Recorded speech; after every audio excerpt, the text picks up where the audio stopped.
start. I've started. Good morning, everybody. Once again, is your boy Adebanjo Oluwafemi, life coach, pension consultant. I'm here in Plateau State, far away. Where? From Jos. Far away, just the local Miango. Miambu local government. Kent Academy. To see one of our prominent senior citizens. So, our audience, Papa, can you introduce yourself to us? I'm Reverend Paul Yanat. Good. I work with EQUA. Okay. I'm retired with EQUA in Kent Academy. Good. Yes, I have put in about 40 years of service with EQUA, and I retired. Actually, I was supposed to retire last year, but because I put in 40 years by 2015, so I had to retire. If you put in more than 40 years, about 40 years, even if you are just 50 years, you are going to retire. When exactly was your effective date of retirement? When did it commence? Last year? No, 2015 June. 2015 June. Yes. So since 2015 June, you've been receiving pension. Yes. You've been a pensioner with Sigma pension, right? Yes. Yeah, that's very good. That's very good. What's your take on the pension scheme? The old scheme, the new scheme. Which one do you think is better? You know, the old scheme used to be paid by government. The new scheme is by private body. No, well, I'm not paid by government. I'm paid by private. So do you think the private is better or the old one? Well, to me, the way actually EQUA was changed, their pension scheme, okay, is that they will pay you for life until you are no more. That's EQUA. Yes. Okay. But when that was circular by the federal government that you have to take a particular pension scheme. Yeah. Yes. So some of us took Sigma, okay, others took and the rest took whatever they took. So, but actually, at the time this scheme was introduced, I have not, I don't think I served for more than 7 years, and then we were asked to, well, the time for our retirement was due. Okay. I know some of my colleagues, those who retired ahead of me, before me, some of them don't have anything today. Wow. They don't get anything. It's those ones that retired before you? Yes. Wow. In fact, I narrowly, escaped, because what the Sigma said is that if they retire you and what you've gathered in their pension scheme, what you've gathered, it is about 500. They'll pay you. They'll pay you. Yes, envelope. Yes, but now was just slightly over 500, and I just told them, I said, I don't want any trouble. Please just pay me the 500 and then take over whatever is on top. Just go and use it, because I don't think this is going to worth anything, because what they were paying me is just 5,000 at that time. But I had another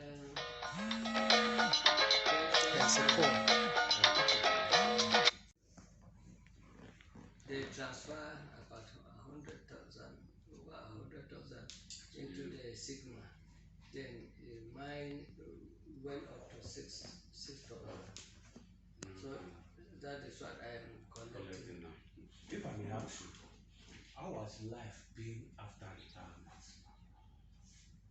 Life after retirement with family, life after retirement with friends, life after retirement with colleagues, and how are you coping with your colleagues retiring? So, you see, what actually is the problem is that this scheme, by the circular by the federal government, did not really help us.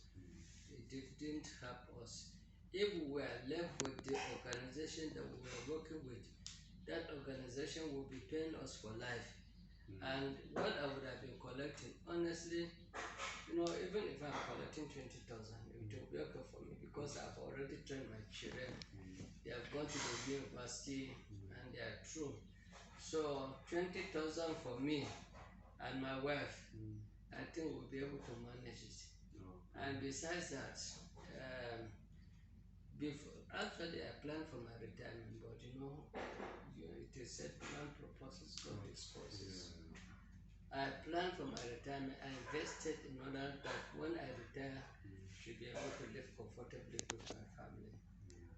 But this they said miracle banks, or what did they call them? Then we have in the north here Fadama, we have Kaspo, we have this. Some people will collect millions and then the following day they are not there. But some of us invested and I would have been living very comfortably if this investment had worked because I put in some millions. But at the end of the day, they are not there. Good question. As a senior citizen, after all those downturn on investment, how have you been able to survive? How have you coped? Anyway, Pension did not go as planned. You're supposed to be getting more. You're getting like 6,000. Your plan B, which is the investment after retirement, you got duped, and yeah, you're still another strong, eating well. How have you been able to survive? Well, by the grace of God, I was able to secure some lands. I bought some lands for farming. They've been able to give me what I need to eat, even in terms of feeding. If I cultivate those pieces of lands, I will feed my family and feed other families. Wow, that's good. Yes. That's good. That was one good thing that actually happened when I was working. To buy some pieces of lands, I did that.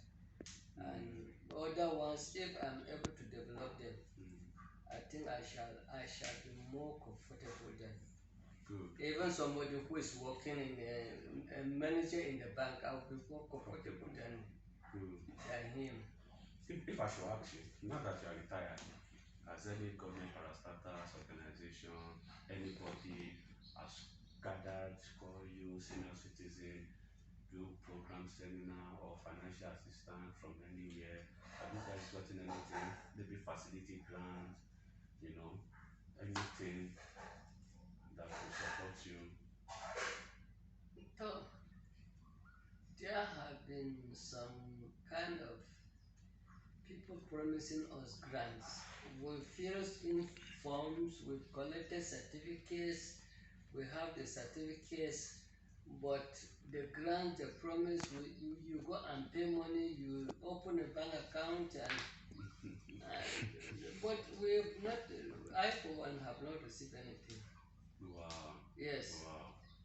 Wow. Okay, another question. While we were coming in, I got so scared of my life because we that we are living in the southwest, this Fulani insecurity, insurgents, it was when people start traveling along the expressway, the things start getting close to us. How have you been able to survive? I came around, see soldiers, people were even looking at us, but I took that risk, and I'm glad I'm meeting you now. I would have come back, or I've told the driver that if we pass this village and we're not getting to our destination, we should turn back. So that is me, that I'm a visitor. I'm that scared. You that you are living, like you were telling us, soldiers, bandits, how have you been able to survive in that fear as a senior citizen? Oh, what do we do? Honestly, sometimes you just say, my life is in your hands, oh God. Whatever you choose to do, nobody will escape it. As we pray, we leave everything in His own hands, because these people, I was just listening an interview of one, I can't remember I just listened about the interview last night, and it seems to scare me about an interview with Kanu iPod leader about about what is happening. And Buhari, actually, we said Buhari is not going to be a good president. When Buhari took over from Shagari, I was I was doing my diploma. Wow. So we knew who Buhari is, and I'm not afraid. You see, my life at this very age, I shouldn't be afraid of death. But the truth is that Buhari is not a good leader. Buhari is not a leader for anybody. But in terms of being an elderly or elder statesman, Buhari is supposed to be one of the best presidents we have in Nigeria, because he's an elderly person. He's been in the military and now he comes to civilian. But Buhari is a very ugly fanatic. The worst you are hearing is the view of my interviewer and not the view of so that government agency should look on after. But I also have to respect your opinion, sir. You are another statement. But one thing about senior citizen is that you people don't know that you have voice. When you talk, your voice can never be. In the situation of all this, you should write petition, meet. You're a senior man now. You can. You should be maybe going to the governor's house. You should make an impact, not just keep quiet. Okay. I believe majority of our elders are keeping quiet. Keeping quiet. You just said something. You are not afraid of death. If you are not afraid of death, then you should do something about it. Not especially for the younger ones. See, yes, Yeah, actually, for the youth. Our concern is not for us now. Yeah. We are concerned about our children, Exactly. our grandchildren, posterity to come. But you see, like maybe in the south over there, or west or east, maybe your case is different from that of us in the north. You know, in the north we are just being marginalized, especially when you're a Christian. You see, if you are looking for a job, you go and you say your name is Paul. They say if you change your name from Paul either to Ibrahim or to Muhammadu, you get the job easily. But if you are going to bear the name Paul, you are, set apart, set aside. Even your interview, you may not even be interviewed, because that is not what they want. And just imagine somebody coming from Mali, somebody coming from Niger, is preferred by the federal government than you, who is the indigenous of this country. Wow.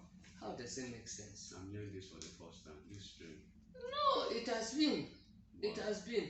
The people that are ruling in this country, especially in the north and the middle belt or north central, are not Nigerians. They are not Nigerians. Let me tell you the truth. When Goodluck Jonathan won the election in 2011, do you know that these northern Muslims met in Kano in November of that year that Jonathan won in 2011? And they said, no, that was when even Suleiman Metama or so.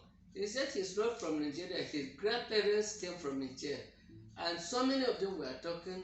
I listened to that, and I just wonder for journalists that will still be talking as if they don't know. If I'm a journalist and I was there, I should be able to express myself. This is what has been happening. They even said that there should be no border closure between Nigeria and Niger, that we are all one. Okay? After that, I think they took it to the National Assembly. After that, then I said they met in November 2011. Then 2011 December, that is when we had this mercenaries sponsored by the Fulanis to come all the other West African countries. I don't know whether it was Central Africa or South Africa, and Fulanis. And who is the patron in Africa? Buhari is the patron. How will he maltreat the Fulanis? Now they come into your land. Now, keeping their cattle is their own threat. Now, like I said, I have secured some lands. Farming is my own business.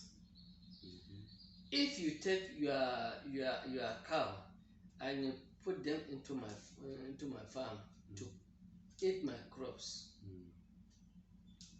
when you go to sell your cows, will you give me money for the crops that the cows ate? Or if you slaughter your cow, would you even call me and say, see, I'm eating meat, come, let's eat? I've never seen somebody who went and bought meat and said, come, let's come and eat meat. But if you come and find me eating food in my house, I'll say, come, let us eat.